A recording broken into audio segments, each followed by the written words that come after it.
Un saludo para todos nuestros hermanos de Templo Belén, ya sea acá en Medellín o en alguno de los municipios o lugares donde tenemos nuestras sedes.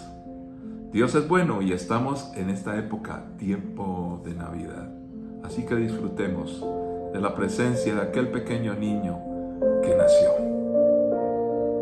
Y qué mejor hablar de misiones cuando el Hijo de Dios se encarnó, el primer misionero. Y por eso hoy oramos con agradecimiento a nuestro Padre Celestial, porque Jesús se encarnó. Por eso hoy oramos, porque también tenemos un deber de llevar el más grande regalo de amor a toda la humanidad, a aquellos pueblos no alcanzados. El niño ha nacido. Padre, gracias por esta oportunidad de compartir la palabra a mis hermanos. Y entre todos como cuerpo, beneficiados por ese gran regalo, Señor, hoy de gracia recibida podemos dar a otros. Por eso oramos para que el Evangelio corra hasta lo último de la tierra, desde acá, desde nuestro corazón, desde nuestras familias, y que todos puedan conocer de ti, en Cristo Jesús. Amén. Y en estos días con la familia compartiendo, qué mejor asunto que leer la palabra y poder recibir de un bello pasaje que siempre compartimos en esta época, pero que es tan grande, tan ancho, tan sublime. Claro, tiene que ver con aquel que es el Eterno, nuestro Señor Jesús, ese pequeño niño que nació, el Hijo de Dios se encarnó para salvarte a ti, a mí, nuestras familias y al mundo entero. Isaías 9:6. Pues nos ha nacido un niño, un hijo se nos ha dado. El gobierno descansará sobre sus hombros y será llamado Consejero, Maravilloso, Dios Poderoso, Padre Eterno y Príncipe de Paz. Su gobierno y la paz nunca tendrán fin.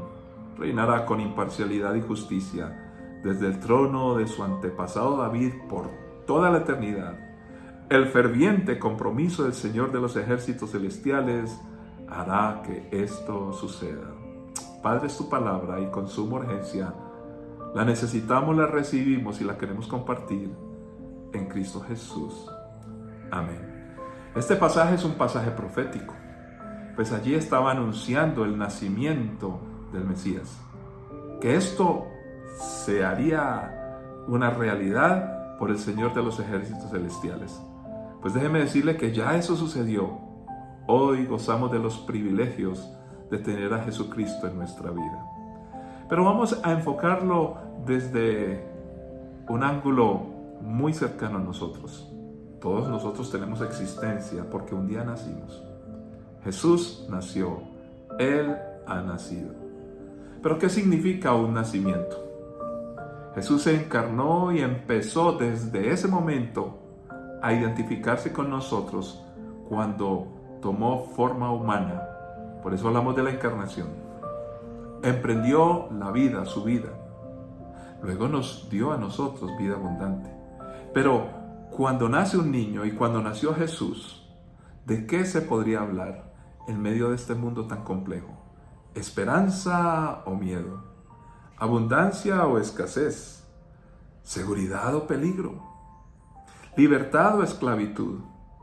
¿Compañía o soledad? Tanta orfandad que hay en el mundo hoy. Libertad o esclavitud. Vida o muerte.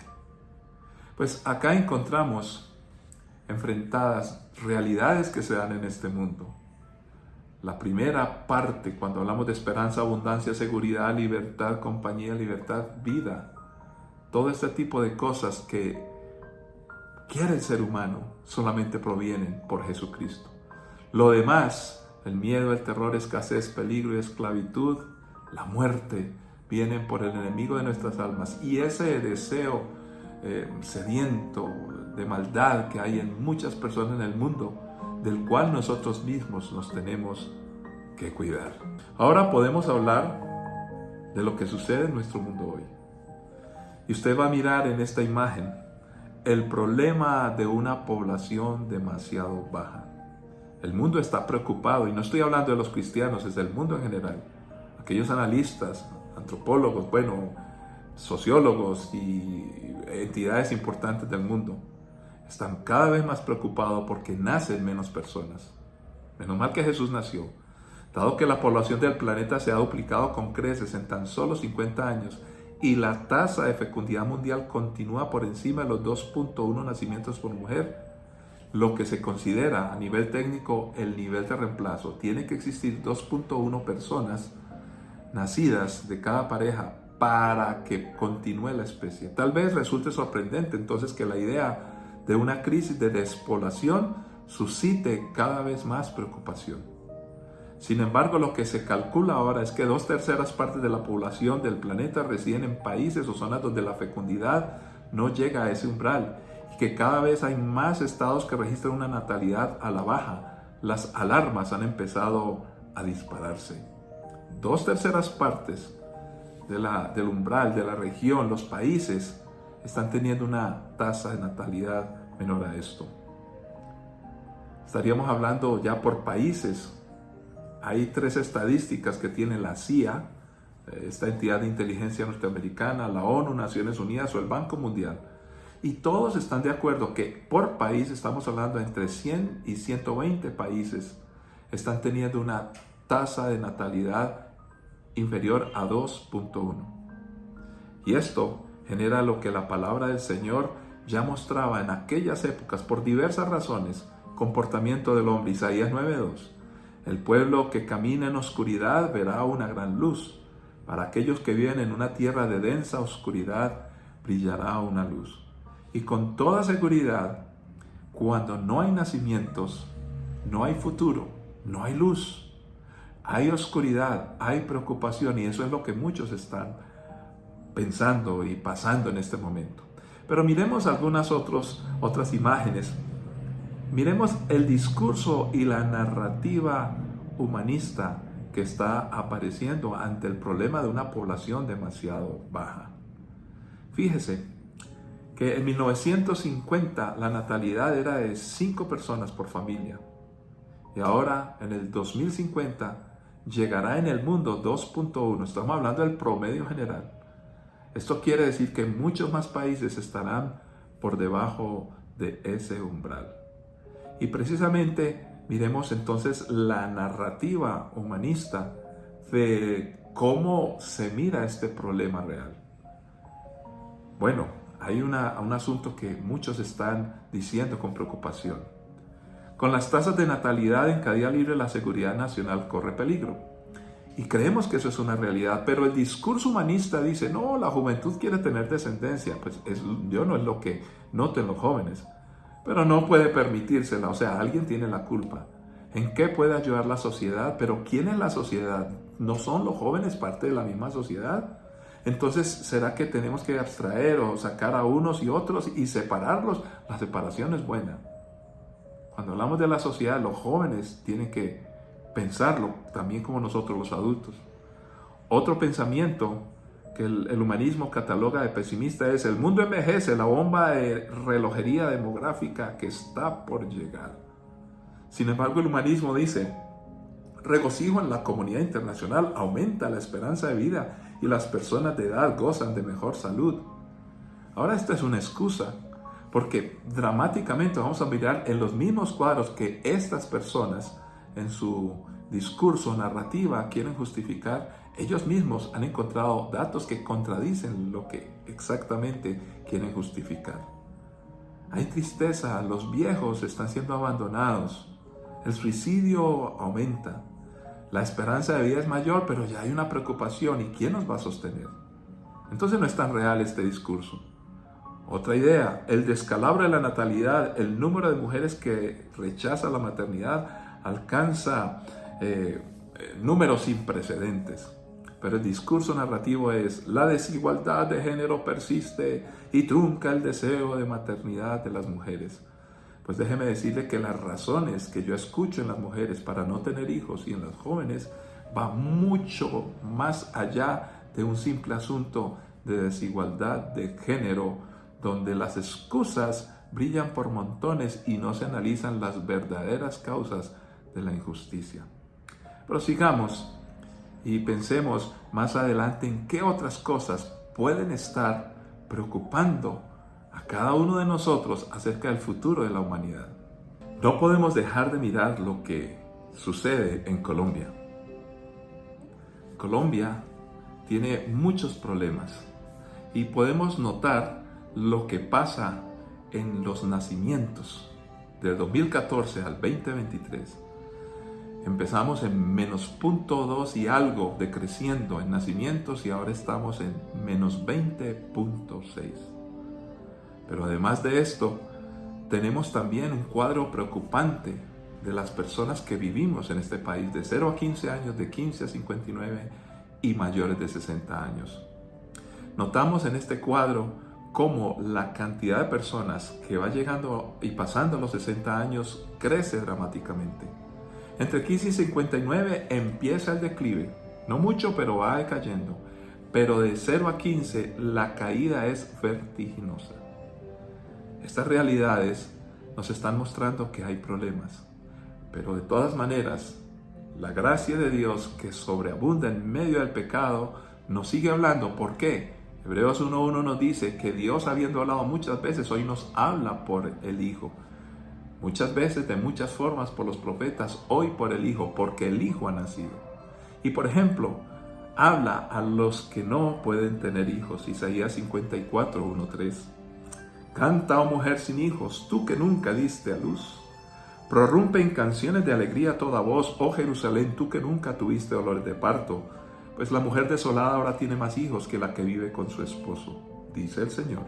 Agranda tu casa, construye una ampliación, extiende tu hogar y no repares en gastos, pues pronto estará llena a rebosar. Tus descendientes ocuparán otras naciones y repoblarán las ciudades en ruinas.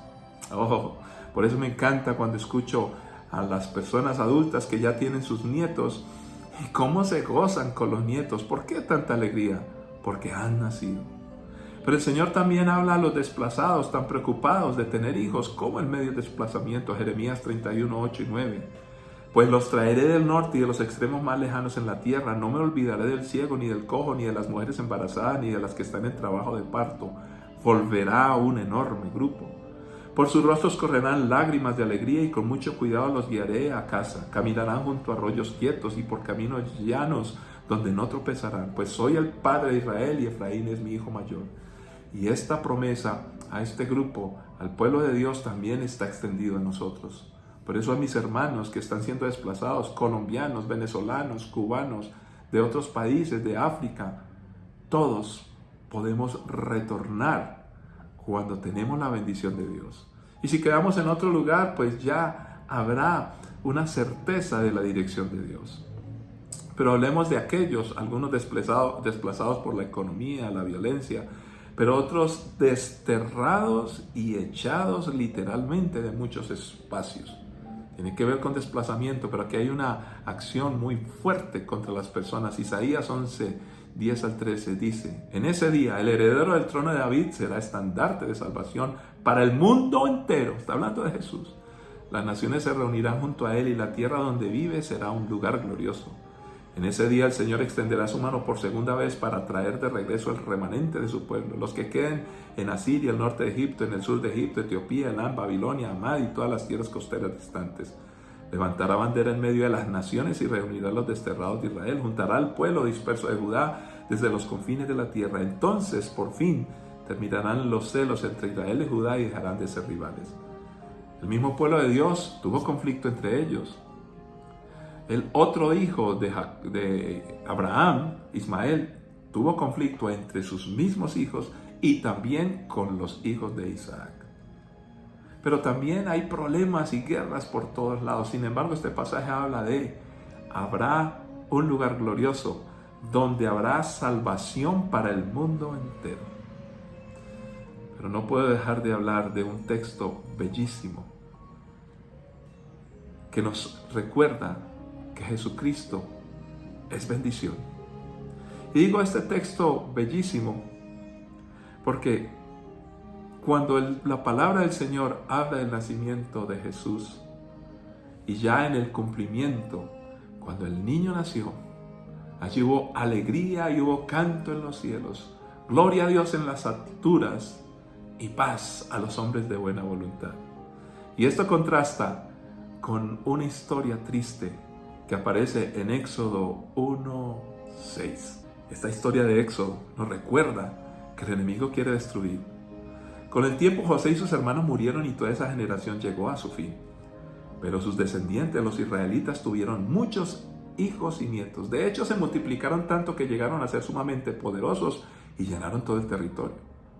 Tiempo después subió al poder de Egipto un nuevo rey que no conocía nada de José ni de sus hechos. El rey le dijo a su pueblo: miren, el pueblo de Israel ahora es más numeroso y más fuerte que nosotros.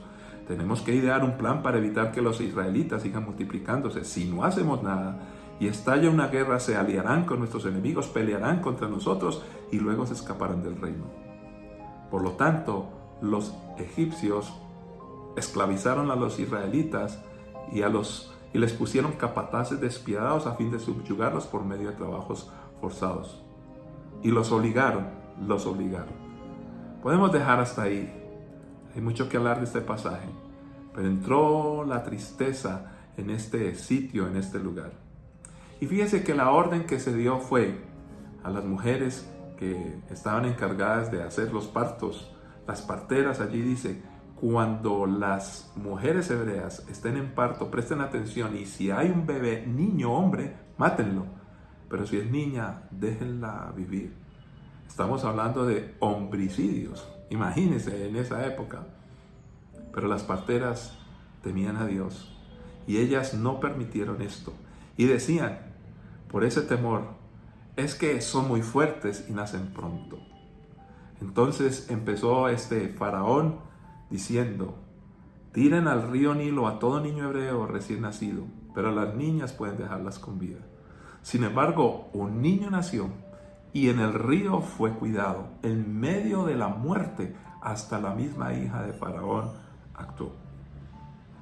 Esto nos enseña que Jesús nos trae esperanza, porque Él mismo es la primicia del nacimiento, de la vida, de la esperanza.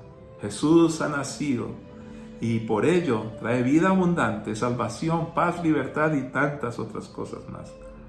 Mateo 2, 3, 4 nos dice que en medio de dificultades Él nació. Cuando el rey Herodes oyó esto, se perturbó profundamente, igual que todos en Jerusalén. Mandó llamar a los principales sacerdotes y maestros de la ley religiosa y les preguntó: ¿dónde se supone que nacerá el Mesías? Fíjese más adelante en Mateo 2, 7, 8. Luego Herodes convocó a los sabios a una reunión privada y por medio de ellos se enteró del momento en el que había aparecido la estrella por primera vez. Entonces les dijo: vayan a Belén y busquen al niño con esmero. Cuando lo encuentren, vuelvan y díganme dónde está para que yo también vaya y lo adore. Luego nos dice Mateo 2:13. Después de que los sabios se fueron, un ángel del Señor se le apareció a José en un sueño. Levántate, huye a Egipto con el niño y su madre, dijo el ángel. Quédate allí hasta que yo te diga que regreses, porque Herodes buscará al niño para matarlo. Aquí encontramos el doble discurso del mundo. Por un lado, hay una perturbación porque hay muchos niños y no lo quieren admitir, pero en algún discurso y narrativa empiezan a justificarse un montón de formas para evitar que haya más nacimientos. Y son las ideas en la cabeza del hombre. Sin embargo, hay en el mismo discurso una preocupación por los niños. Se toman como una excusa, como lo hizo Herodes. Yo quiero verlo. ¿Dónde se supone que nacerá? Y entonces convoca a todo el mundo, a los sabios, y para decir: oh, yo también quiero ir a adorarlo, indicando una aparente preocupación. Sin embargo, por revelación de Dios, como necesitamos nosotros, empezamos a notar que el gobierno de Herodes, tal como hoy muchas partes en el mundo lo están haciendo, están tratando de aminorar la existencia del hombre a través de los no nacimientos y su perturbada educación, que simplemente tenemos que escucharla en muchos lugares. ¿Por qué hay una educación para no tener hijos? ¿Por qué hay una educación para atemorizar a las personas? Sin embargo, nuestro Dios, nuestro Señor Jesús, se identifica con todos aquellos que padecen. Todas las excusas que existen para que se le enseña a los jóvenes y se nos diga a todos nosotros, eso de tener hijos es muy complicado, la situación es difícil y hay tantas excusas. Pues déjeme decirle que las excusas que hoy surgen por medio de la violencia, de los problemas, desplazamientos y abusos, también existían en la época en que nació el pequeño niño. Hoy precisamente yo quiero concluir pensando en todos aquellos que sufren en la región de Palestina, en Gaza, y también en la parte de Israel, que toda esa región es la Palestina. Pues fíjense que Jesús nació en un lugar tan convulsionado como este. Simplemente quiero repasarlo. El príncipe de la paz que ha nacido, nació en Belén, un territorio ocupado por los romanos. Sus padres fueron desplazados e inquietos por la administración y el sistema fiscal de los ocupantes, impuestos. En su nacimiento, la visita de los príncipes de Oriente, los magos, y a este rey de los judíos, pues le provocó un problema diplomático que trajo terribles consecuencias a causa de la ira de Herodes. Estos reyes magos ya tuvieron que huir. En medio de la matanza de muchos bebés inocentes, niños y madres llorando, el príncipe de paz fue desplazado y tuvo que huir a Egipto. Es posible que su familia haya escapado de la muerte como refugiados a través de alguna ciudad fronteriza como la moderna puerta de Rafa, en Gaza, el único puerto o punto fronterizo con Egipto. Es posible que haya vivido en un campo de refugiados en un territorio extranjero, como inmigrante temporal sin hogar y apátrida. Se le privó de la oportunidad de recibir educación como a otros, porque después la gente preguntaba, ¿de dónde sacó Jesús todo este conocimiento si era un desplazado?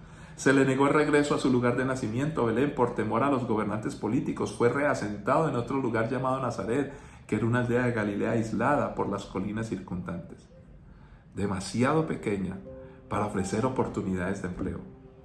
Según Josefo, era Séforis, la ciudad principal de Galilea, que estaba a 1 hora de camino de Nazaret, donde existían las mayores posibilidades de trabajo para su padre como carpintero, al igual que los miles de palestinos hoy en Gaza que cruzan diariamente para trabajar en Israel. José también tuvo que trabajar para el ocupante. Cuando Jesús tenía alrededor de 5 años, como resultado de la resurrección de Judas, como esa rebelión que hay hoy en este lugar tan convulsionado, Jesús pudo haber sido testigo de la ira de los romanos destruyendo totalmente a Séforis, arrasada hasta el suelo como en el norte de Gaza, hoy destruyendo todas las oportunidades de trabajo para José.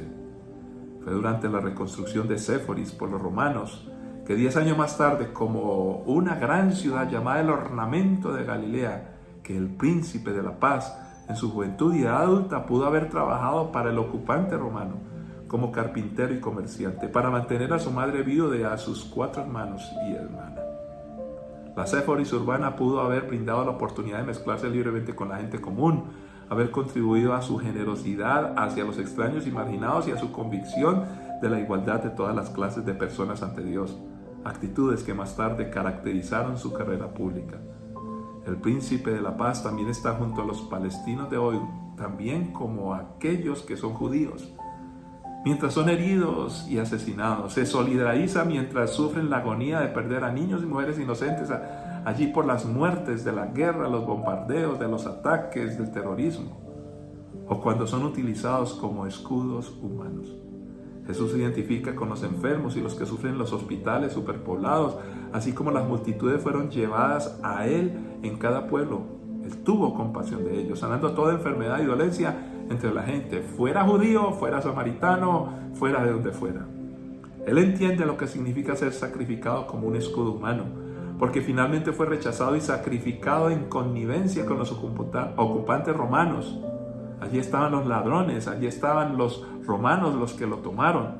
Así que, ¿qué es mejor para ti? Decían, que muera un hombre por el pueblo o que perezca toda la nación. Juan 11:50. El príncipe de paz no solo oye, también actúa. Dice la Biblia, se oye voz en Ramá, llanto y gran luto, Raquel llorando por sus hijos, pero también la voz de las madres en los campos de refugiados de Ramalá o Jabalá en Gaza que lloran por sus hijos perdidos. Lloran las madres judías, lloran las madres palestinas. El príncipe de la paz es la única esperanza para todas las personas, palestinos, judíos, colombianos, indígenas, blancos, negros, grandes, pequeños, ricos, pobres, los cristianos que están en todas partes del mundo, aún en lugares donde sufren persecución, aquellos que están siendo atacados o traicionados, considerados como personas de segunda categoría por este secularismo hostil que odia al cristianismo y al judaísmo, y que también muy socarronamente, hipócritamente, dice ayudar a otros pueblos como los musulmanes, los palestinos, pero a la larga todos están padeciendo. Para todos nació ese pequeño niño, un niño para traernos bendición. Y concluyo, primera carta a Timoteo 2:15, y entendemos ese pasaje, que es un pasaje para especialmente a las mujeres de hoy difícil de entender. 2:15, primera carta a Timoteo. Sin embargo, las mujeres se salvarán al tener hijos, siempre y cuando sigan viviendo en la fe, el amor, la santidad y la modestia. Cuando habla así a la mujer, no solamente habla por el malentendido asunto que muchos interpretan, que la mujer solo es para tener hijos. Al contrario, es una mujer que vive y tiene fe. Es una mujer que ama, que tiene santidad, pero la santidad no tiene que ver con misticismo y no tiene que ver con aquellas cosas de fanatismo. No, al contrario, es porque entiende muy bien cómo es y quién es. Y porque es modesta. Me refiero a la modestia porque es muy capaz, hace grandes cosas, pero no vive por la imagen que le da todo esto que hace, sino por la imagen de Dios en ella. Y cuando dice que las mujeres se salvarán al tener hijos, no se está refiriendo que es porque sean mamás solamente. Es porque si no hay madres, no hay hijos. Y si no hay hijos, no hay humanidad, no hay descendencia, no hay futuro. Y déjeme decirle así de sencillo. Cuando María tuvo a Jesús, Dios estaba reivindicando a la mujer porque había sufrido y sufre como el hombre una consecuencia del pecado.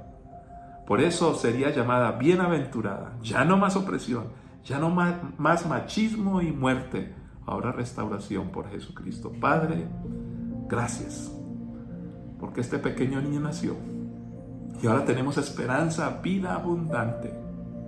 Él ha nacido, nosotros hemos nacido de nuevo y niños nacerán, y habrá esperanza para todos los jóvenes, que haya un cambio de pensamiento para que, como decíamos en las estadísticas, por ejemplo en Colombia, no se llegue al momento donde la juventud es tan poca que no habrá suficiente fuerza de trabajo para sostener a la gran cantidad de ancianos. Esa solución es sencilla: que los niños vengan, que los niños nazcan como el Mesías ha nacido. Gracias, oh Padre, en Cristo Jesús. Amén. Una feliz Navidad. Un abrazo. Disfruta con la familia y reflexiona con ellos. Vale la pena el nacimiento. Bendiciones para todos y gócense en familia.